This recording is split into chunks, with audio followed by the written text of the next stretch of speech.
Hi everyone, welcome to Teach and Write. My name is Amy Flowers and I'm really excited about part 2 of our 7-part series in learning how to write a personal narrative. In our last lesson, we tackled adjectives and they are so important and they're one of my favorite parts of speech. I love description. However, today's lesson is right there with it because it's about verbs. And if you have strong verbs, really vivid verbs, you're going to be an excellent writer. Along the way, we're going to also analyze the literary excerpt and choose one of our memorable events to take to the next level to write into a personal narrative. Let's get started with this lesson. For today's lesson, we need to grab a couple of supplies, so make sure you have everything on the screen. And if you don't, no worries. You can find these things in the links and comments beneath this video. Take a moment, find those things, make copies if you need to, and then just push play when you're ready to start. We have 3 main teaching points today. By the end of today's lesson, I want you to be able to define and identify verbs. We'll also look at another literary excerpt, and we're going to commit to one memorable event.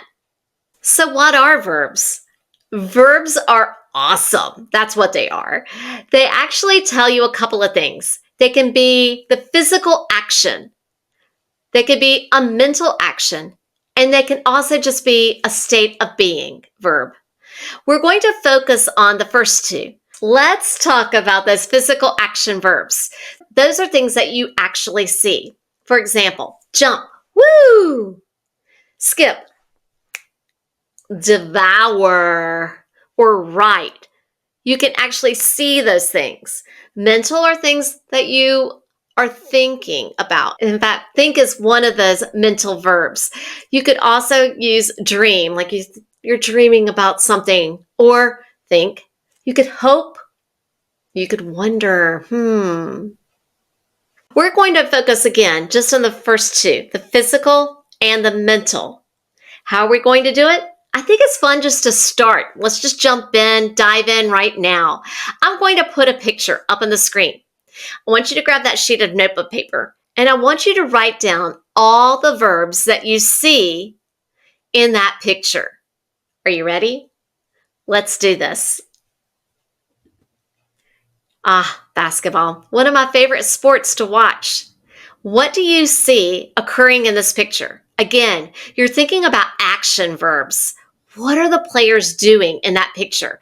Or you can also look in the background. What else do you see happening in that picture? And then push yourselves. What are some mental verbs that you see? Give yourselves 45 seconds to jot down as many as you can. Push pause, set the timer. Rejoin me when you're ready.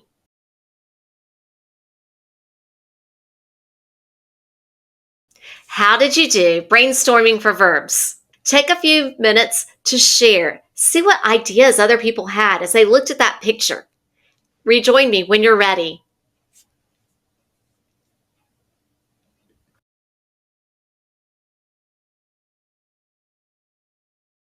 Here are some verbs that I came up with as I looked at this picture.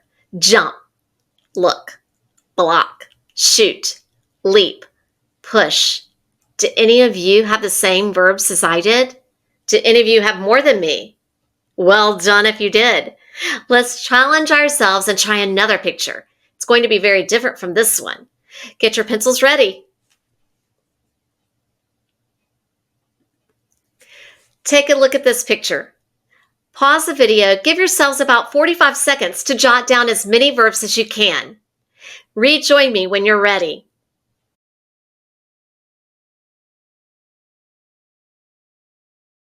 The next thing I want you to do is to share your verbs with another person in the classroom. If you hear a great verb, feel free to jot it down. Rejoin me when you're ready.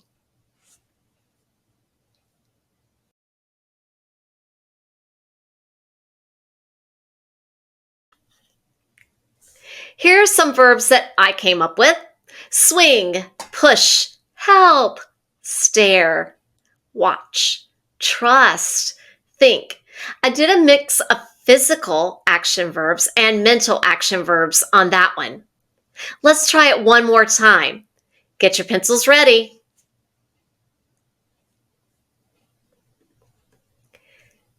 Pause the video for 45 seconds, jot down as many verbs as you can. Rejoin me when you're ready.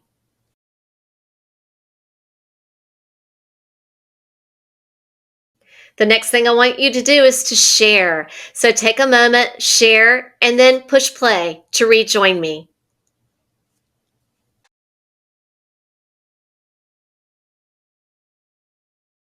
Here's some verbs that I came up with: paint, create, study, focus, dip, think, consider.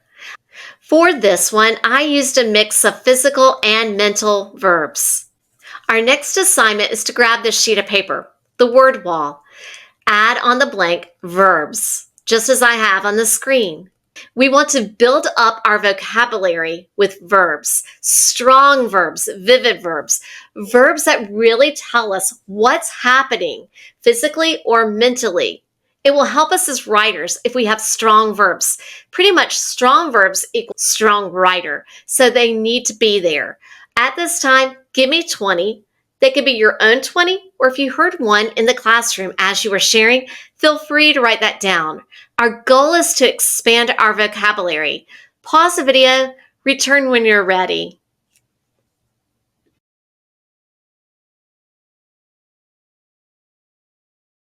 For our next task, I want us to look at a book by Alan Gratz. This one is called Heroes. It takes place in World War II.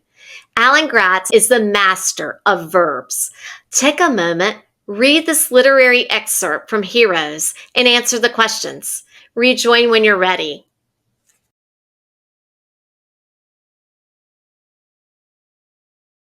Let's discuss this literary excerpt. Let's go to the questions. Number 1, what did you notice about this excerpt? Hands down, Alan Gratz is a master of picking the right verb. His selection of words is incredible. Looking at this, I see so many verbs that really give me a picture of what's going on in the story. That leads me to question number 2. Draw a box around all the verbs. I'm going to use my highlighter and start with line number 1. The ship lurched. Lurched is a verb. Hard, and the three of us were jerked backward against the stack of wood. The timbers creaked is a verb, and shifted, another verb. Next line, and I worried.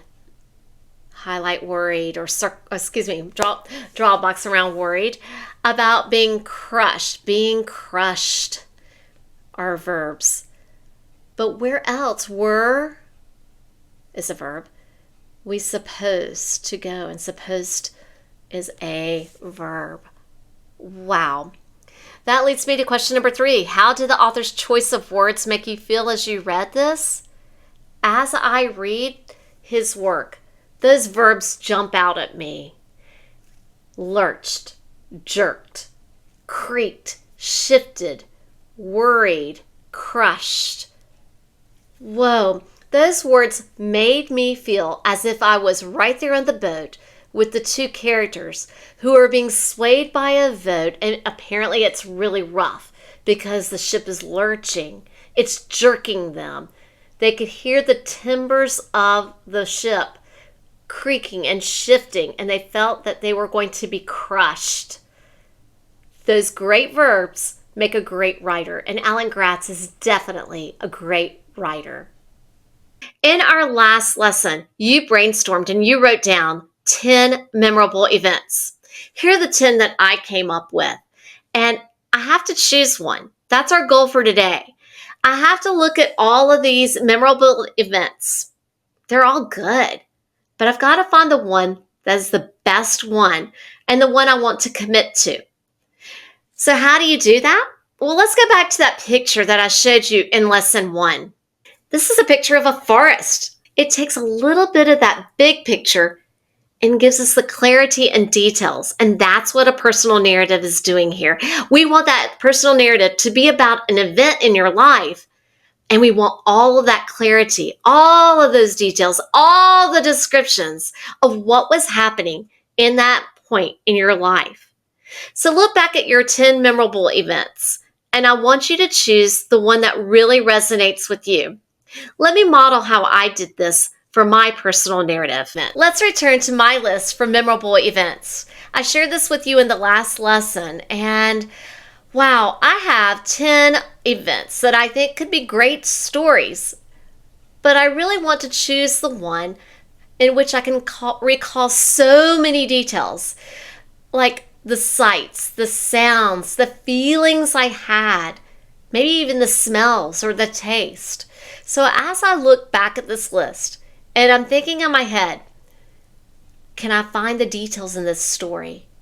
Do I remember things that actually occurred so much that I can give vivid descriptions using incredible adjectives rich with detail and strong verbs?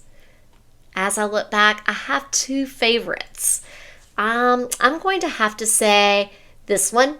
The first time I jumped off a diving board was definitely a memorable event. I can remember my friends standing around the diving board. I can remember the sounds and what I felt like in that moment. There's one more for me. It's this one, when a bat flew into our house. And I chose that one as a possibility because that was very recent. I can remember every step of what happened when I learned that a bat had flown into my house and what I had to do and how that ended. So that's a very clear memory for me. And it might be the one I go with. If you're like me and you're stuck between two, I would suggest that you sit with a friend, ask them for their listening ear, and say, hey, which of these two resonates with you? But you've got to spend some time and figure out which event you're going to commit to.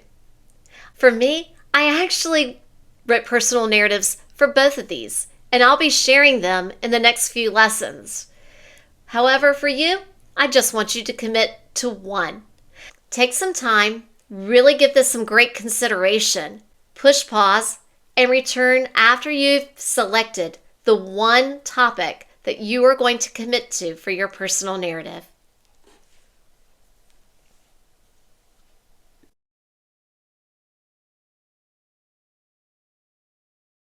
Today, you accomplished these 3 teaching points. We set out to do this and you did it. You are now able to define and identify verbs. You're able to look at a literary excerpt and find those verbs. And finally, you were able to commit to one memorable event. Join me in lesson 3. We're going to learn about similes. We're going to look at a personal narrative. And finally, we're going to create a storyboard, a framework for how to write our personal narrative. I look forward to seeing you in that lesson. Take care. Bye.